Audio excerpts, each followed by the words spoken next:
Pretty early on in my career as a lawyer in this scene, I came in touch with the rails that international finance uses to move money around. But my clients were not people trying to hide taxes. They were just people trying to not go to jail when launching a token. We talked about Creative Commons as a great example for sort of using a loophole in copyright to create an entirely alternative system to copyright that is maybe much more humane or much more adapt to modern culture of remixing and the internet effective, right? So there are capitalist logics that allow for the existence of public goods as well. Yeah. That's also something that could be explored more, but of course you need to be sort of very in the cahoots with the whole thing to even see these opportunities in a sense. To a bicameral system, as we call it, which has a cooperative with all the users inside, and it runs the service, all the data is on there, users govern their own data, profits are generated there, users receive dividends, like members of the co-op receive dividends from that co-op membership. Hey guys, what you're about to watch is one of the many interviews I took during my time in Thailand for DevCon 2024. I was in the country for a total of over a month and got the opportunity to meet a bunch of really cool people and interview them in person. DevCon itself was an incredible and interesting experience, and you can find my full review of it on my Patreon. So if you like the content I've been making and would like me to continue going to these kinds of events and improving, then I hope you'll become a patron starting at just $3 per month for access to loads of bonus content and Blockchain Socialist merch at patreon.com/theblockchainsocialist. You are watching or listening to another installment of the series of interviews that I'm doing while in Thailand for DevCon and around a lot of the events that are happening in Chiang Mai. So I'm still in Chiang Mai, and I am here speaking to Florian Glatz. He is, I didn't ask how he wanted to be introduced, but he is basically a super crypto lawyer. I know you did a lot of the work around many of the ICOs during 2017. You were deep in the trenches during this time, probably have a lot of context on and thoughts about that era. But I want to have you on so that we can talk about your thoughts on kind of the intersection of law and all this crypto stuff. And you're also co-founder of Common Ground, which we can talk about a bit as well. Welcome.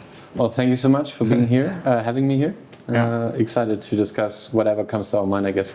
Yeah, so the kind of big thing that I'm really interested in to hear from you, just being one of the first crypto lawyers involved and having probably a lot of thoughts around this, is this intersection of sort of radical politics. So the in the space of being radical, being in legal gray zones, let's say, and the crypto world. Oftentimes, or I would say that generally when we think of kind of looking for legal loopholes in almost a white collar way, it's often presumed from a libertarian point of view in order to pay less taxes. And that there is oftentimes this aesthetic association with libertarianism and the right. And then maybe on the left, sometimes that's more associated with I don't know, breaking shit at a protest or something like that. But I think at least for me, what I am interested in is kind of breaking this aesthetic associations with the practical, which I think there are plenty of things, there are plenty of examples of that happening. And we've talked a lot about kind of the legal implications of many different types of financial schemes, and whether those being meant for a purpose that is meant for profit maximizing or meant for something completely different. So I'm just curious to hear kind of broadly, we can start from there.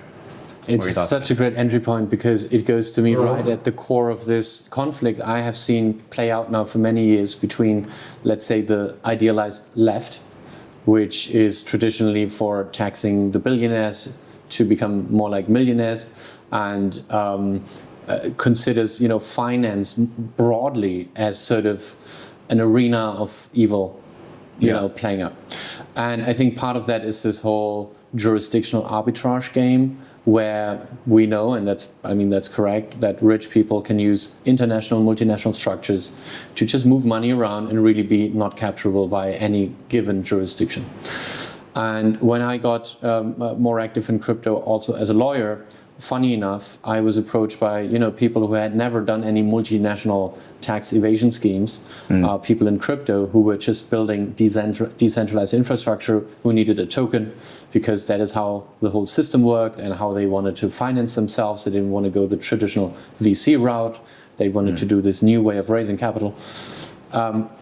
They effectively had to resort to the same infrastructure that had been sort of pre-built by rich and wealthy people to effectively compensate for the lack of legal clarity in the jurisdiction they lived in regarding launching tokens, regarding all the compliance aspects of doing that. So pretty early on in my career as a lawyer in this scene, I came in touch with the rails that international finance uses to move money around.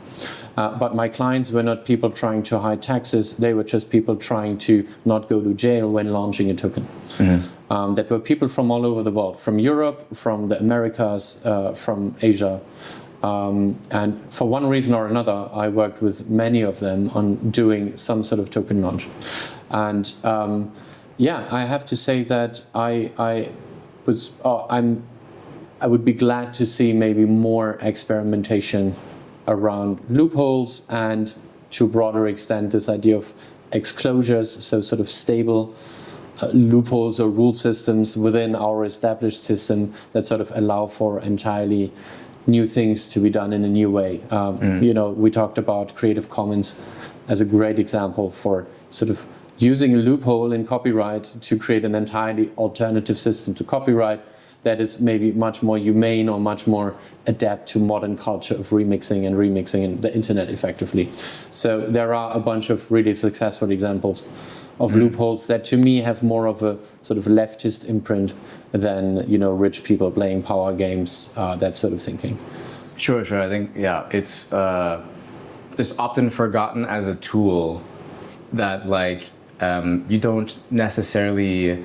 You don't have to be so nihilistic to think that only the rich and powerful can take advantage of these things, and it's a matter of maybe it is about a bit of knowledge, having the knowledge about legal systems and how to traverse them, that then you're able to take advantage of those things. Yeah. But could you maybe explain what is it you were explaining to me earlier before we were recording, what was the you used exclosures, which is interesting, but what are some other kinds of frameworks of legal loopholes to think about? We can think about it as an abstract way just to create a foundation, but that with the thinking in mind of how do we use this for more progressive ends? Yeah. So for example, I realized that only here in Chiang Mai, funny enough, during a talk of Jessie Kate, who's a scholar and researcher and overall great person who is working on the idea. Guest of the podcast. Okay. And she's working on this idea of exclosures. And during her talk, where I had heard this term before, I thought I understood it, but then when I heard her really explain it, I had new insights around it. And one great example that I was involved in that I think might be actually an exclosure or become one is what we did around MiCA. Now, what is MiCA? MiCA is a new law. That's MiCA is a short name. It's Markets in Crypto Assets, and MiCA is the acronym for that. And this is a new law that will regulate crypto as one sort of big field of new economic and financial activity that we see out there in Europe, and there is now one sort of coherent framework to regulate virtually all activities in that field. And it's the first time a big jurisdiction in the world has done such a law. So the US is watching very actively, China, everybody wants to see how is this European experiment panning out. And during the negotiations of MiCA, me plus two other people, Marina and Simon, which are representatives of other European member states, France and Slovenia, we banded together in a sort of grassroots initiative called European Crypto Initiative. And we set ourselves one goal. We wanted to bring an exemption of DeFi and other decentralized systems. So DeFi is decentralized finance, but other equally decentralized systems like ReFi, regenerative finance, or DeSci, like decentralized science, we wanted them to be entirely exempt from this new regulation, because we understood that there would be too much conflict between these sort of traditionally crafted rules for systems centered around an intermediary that has elevated control over a system versus the decentralized ones that do not have that concept, which don't comply with these thoughts. And so we actually succeeded in doing that, funny enough. And so now that MiCA will fully apply starting 1st of January 2025, the only systems out there that are not affected at all by this new MiCA regulation are sufficiently decentralized crypto systems, which is DeFi and others, because there is now a paragraph in these rules that says if a crypto system is sufficiently decentralized, these rules here or this entire regulation doesn't apply. So now you have sort of a white space or a loophole for crypto systems that can do whatever, as long as they are sufficiently decentralized, whatever that means. Now, you have to operationalize that term, and this will be decades of enforcement actions against players who might be overdoing it in the eyes of the enforcers, and courts checking if the enforcers are doing their job well or not. But this is how this will establish a practice over the years, just like Creative Commons has done the same, with many court rulings in all the jurisdictions saying which paragraphs of the Creative Commons are interpreted how. And the same will happen with DeFi and other systems, which of them are sufficiently decentralized, which are not. That applies to DAOs, how they are governed. That applies to protocols. That is also for Breadchain, for example. Is Breadchain sufficiently decentralized in the sense that there is no recognizable issuer of the token and so on. So yeah, I feel we laid the foundation for a potential exclosure with this one single paragraph in a piece of law that literally has hundreds of pages. Yeah. If you add the secondary rulemaking around MiCA, which is a traditional thing in the EU, you have a big law, then you have secondary laws to interpret the law. If you add that all together, we are talking about thousands of pages. Jesus. And there's one single rule, one single sentence in there that exempts all of DeFi, which you and me know. Yeah. Is an insane universe, like insanely big, of maybe entire sub-universes with economies that are very big. So that feels crazy to me that we achieved that. Yeah, that is very crazy. And I am, it's so interesting to be talking to the person who helped put that in there. I guess I wonder, is this normal, like in these types of situations, that in these high innovation technologies or technologies that kind of push the boundaries of like legal kind of definitions, that that they're not so well defined, that like when, like for example, this term sufficiently decentralized, the way that I often have tried to understand it when I try to read something about being sufficiently decentralized, particularly in the US context as well, like there seems to be an implicit or an implication that decentralization requires market dynamics in a particular way, that like it requires that you have that a token is on a free market for anyone to purchase, and that's what kind of like in part decentralization must include. But it's also the fact that I haven't seen other types of examples, and maybe there are. I think one of the things that worries me in the sense that I think it shows the biases in larger legal structures and systems of like this assumed markets, that then we cannot be decentralized if we are not market governed. Okay, and now I get what you're saying. So then that means that like because there are identifiable people. Yeah. I don't know. So what your thoughts on that? it's very interesting what you're saying. So on recital 22, the most significant thing that happened after MiCA, the final version of it, contained that thing in the first place, is that the Danish authority, a financial market authority, has released a paper a couple of months ago just talking about recital 22 and its interpretation. Its impact on cryptocurrency companies in Europe who think they might be affected by this recital, like it might apply to them. And so they might not plan to comply with all the rules in that big law. And so they gave, in about 30 pages, their sort of intricate interpretations. And it went really, really deep into DAO governance and other factors, where at least they conclude that right now, it seems to be the case that at their very best, DAOs function like traditional companies with roles, permissions, and so on. And would be sufficient to say that this is not sufficiently decentralized. So I don't think there need to be, by definition, market mechanisms at play to say something is sufficiently decentralized. But a market mechanism is indeed sort of a decentralized coordination function that you can give certain tasks to and thereby credibly claim no single person was somehow responsible for something. Right. But we all know that creating liquid markets around things is very hard. And even if you claim there is a market, there probably isn't. And I don't think it's a great defense mechanism in general.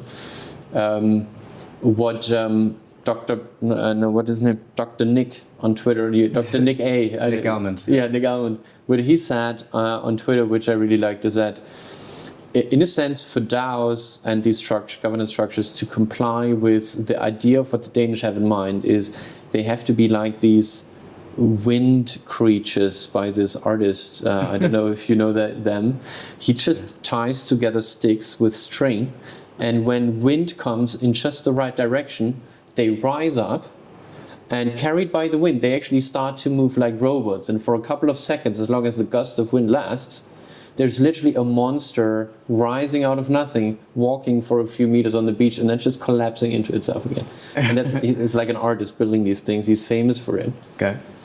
And I like it as an analogy because, in a sense, it's true. It's like you need something that is sort of equivalent to this wind that can fill this sort of lifeless sort of governance rules that are somewhat lifelessly encoded on the blockchain to sort of fill them with some spirit and execute whatever rules this governance foresees. And I don't think that has to be a market, but it needs to be some coordination mechanism that can function equivalently well. So the question is just what do we have in our tool set here to create that? Right. Yeah. I think, in part it has been, larger side effect of there largely being people with a business mindsets playing in the space. I think in large part it feels to me there are definitely people who are maybe more radical in certain ways, but by and large kind of like the business ontology still dominates in much of it. Yeah, I would totally agree. Yeah, there's not very much post-capitalist experiments at a larger scale, but they do exist at small scales. I just think that the problem is, how do you scale them? How do you scale a post-capitalist thing? I do think it's possible, for sure. Like, if I think about financial domination, for example, which is sort of, I think, a sexual kink that became, All right, take two. We left at a very funny point. We found out that the recording went off. So re-recording the re-recording also. And this is also the third attempt. But so we're just going to move on to the final question that I asked, which was about the kind of practical things that you guys are doing at Common Ground and how you are tackling the legal association issues that you have when it comes to crypto from a, say, not purely extremely capitalist point of view, not taking on venture capital and so forth. Yeah. So Common Ground wants to be a user-owned platform. We're a social app, and we're targeting communities and ecosystems, which are like groups of communities, to onboard onto Common Ground and organize themselves there. It is a long road to go down because obviously there's so much in terms of cooperation, communication, collaboration primitives that you could build into such a thing. We're right now at the moment where you could say we're pretty good sort of clone of something like Discord or Slack for communities specifically. And we're sort of expanding from there now with a focus on sort of on-chain interactions for communities like, a communal wallet to, pay people, moderators, or things from. If we should be successful with our general vision and we become very big, if we would have incorporated as a traditional LLC, we would have been trapped into these capitalist rule sets. We would have had an IPO at some point, then people could have bought into our stock. And if we would have been very smart like Mark Zuckerberg, we could secured ourselves all the voting rights and then actually still govern it like a dictator in a sense. We didn't want that road for the future of what we believe could be social networking. We thought this has to be user-owned. And you need to sort of make sure in the very beginning that you have that path even accessible to you. A platform co-op. A platform co-op exactly is sort of the end goal. Yeah. But a co-op is a very big and heavy legal entity. It's not suitable for startups at all. And almost all the startups I know that started as a co-op failed at some point because they were just too big. It's not lean. So we started with a different approach. We started as an association, a DUNA, a decentralized, unincorporated, non-profit association. It's a new thing in something like Wyoming, but we're in Switzerland where this has been going on for a century. This DUNA, this association, is effectively the legal entity that represents a project right now. It mostly has founders and investors in there. It's sort of based on token-weighted governance. So we have a governance token. And the idea is that once we have common ground sort of in a more stable pattern where it generates real revenues, maybe even a surplus, so it has profits, in this moment it would be a good time to go from a sort of small startup that has this association foundation to a bicameral system, as we call it, which has a cooperative with all the users inside, and it runs the service, all the data is on there, users govern their own data, profits are generated there, users receive dividends, like members of the co-op receive dividends from that co-op membership. So this is all happening there, and you have the association almost like a assurance type backup that ensures that the co-op isn't going wild, that it's not being hijacked by someone with vastly different values. But over time this association could dissolve, and it's really just entirely the co-op.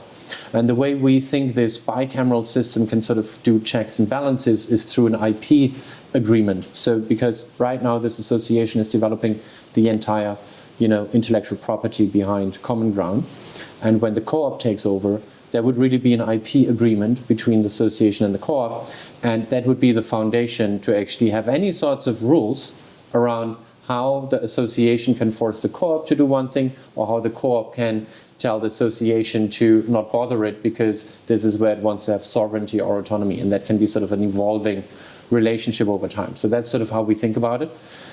We think the cooperative could even have a constitution, something that members really opt into very consciously. There can be very, a value-centric view on what this is about. It doesn't have to be about generating profits first. It could be about, other priorities. I think that's the affordances of a co-op, effectively. Yeah. So anyways, these are all the things we want to try with Common Ground. It's not even the full picture. We didn't talk about tokenomics. We have some really, I think, radical things on that end too, but maybe that's for another episode. But sort of, it has many layers to it, in a sense, if you want to do it right. Mm-hmm. Maybe we overthought it, but we definitely chose a way that is progressive, in a sense, like we start small. But we did make sure in the beginning that we're not starting with an LLC, which I think a naive entrepreneur would do with the best intentions. We did start as this association, and it comes with friction because certain investors will say, well, we can't invest. We really like you guys and your idea, but our fund can only do equity deals. Like I've heard that sentence so many times. Right. We're really funded by more like wealthy individuals who are strong believers in our mission. That's very compatible with them. Mm-hmm. But if you want to do this, have more access to more venture capital, you really sort of need to be so successful that they can't say no. That's possible. We're unfortunately not there yet, but that's where we want to get. We want to be so successful that even big capital wants to be in on it, because it's obvious that it's sort of going to be a thing, right? And getting there is obviously really hard. Mm-hmm. You've got to land a viral success almost. So Yeah, we haven't cracked that yet, but hopefully. But the token, so the token that you guys have planned, from what I understand, is it's not a security. Yeah. So just for note to the regulators, not a security. And I just find it fascinating that you guys have been able to kind of, innovate in that space of like, finding the appropriate legal tooling that you put together in order to like think ahead about like, because eventually, capital does what it always does, and it extracts. Yeah. And to create and people don't really know about them, but there are like legal tools in toolbox to utilize and combine together in order to create things that don't have to play by those rules. Yeah, I agree. And we do see in crypto some VCs, I would say maybe Paradigm, they fund sometimes public goods type infrastructure because it knows it benefits all their portfolio companies. Yeah, of course. Right? So there are capitalist logics that allow for the existence of public goods as well. Yeah. That's also something that could be explored more, but of course you need to be sort of very in the cahoots with the whole thing to even see these opportunities in a sense, and mindful about like the downstream effects of those things, maybe. As well. Yeah, nice. So people can check it out, commonground.cg. Correct. And thanks so much for coming on and enlightening us with your legal knowledge. Thank you, Chad, for having me. Appreciate it.